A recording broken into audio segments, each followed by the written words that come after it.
Hi, I'm Ron DeParmesan with your Newscats update. The clock is ticking as America's East Coast braces for a potentially catastrophic port strike that could send shockwaves through the economy. At dawn on October 1st, the International Longshoremen's Association is poised to initiate a work stoppage, affecting 14 major ports along 6,000 miles of coastline from Maine to Texas. This looming crisis threatens to immobilize operations, impacting nearly 45,000 workers and jeopardizing over 100,000 jobs across the logistics and transportation sectors. The stakes are incredibly high, with these ports managing more than 68% of US containerized exports and 56% of imports. Economic analysts are predicting potential losses ranging between $4.5 billion and $7.5 billion per week if the strike goes ahead. It's a catastrophic situation, with logistics executives scrambling to move nearly $14 billion in cargo before operations come to a screeching halt. The ILA is pushing for a dramatic wage increase of 77%, citing inflation and rising living costs as critical factors.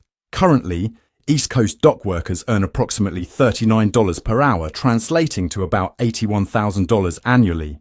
This pales in comparison to their West Coast counterparts, who rake in over $116,000 per year. Harold Daggett, the ILA president, emphasized, "We're not just fighting for better wages, we're fighting for our very livelihoods." But it's not just about the money, folks.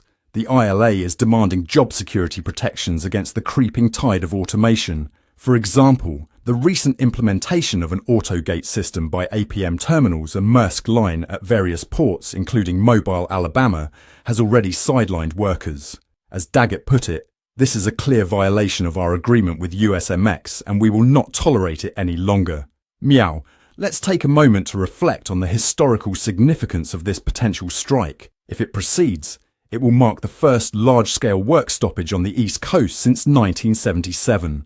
That strike resulted in weekly losses of $4.5 to $7.5 billion and created supply chain backlogs that took weeks to resolve. With inflation already a concern, the Federal Reserve will be watching this situation like a cat eyeing a mouse, as it could complicate their efforts to stabilize the economy.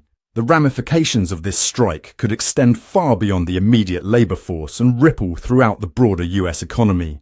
We're talking potential shortages and price hikes on everything from bananas to car parts. Up to 75% of US banana imports come through these ports, so we might be saying goodbye to our morning smoothies. And if the strike lasts over 2 weeks, expect to see car prices rev up even higher. Alan Baer, CEO of OL USA, summed up the frantic pace of pre-strike preparations. "The enormity of the freight volumes arriving shows the scramble logistics companies are in to get the containers off the dock by close of business Monday. Importers, in coordination with their logistic partners, should try to clear as many of their containers off open terminals where possible to avoid possible delays in acquiring their cargo. It's a real cat-and-mouse game, as truckers and railways race against time to transport billions in goods before the ports pause operations. With daily losses potentially exceeding $5 billion, we want to hear from you. How might this strike affect your business or family? Share your thoughts in the comments below, and don't forget to subscribe to our channel for the latest updates on this perplexing situation. We'll be back soon with more. I'm Ron DeParmesan for Newscats. Thanks for tuning in. Meow!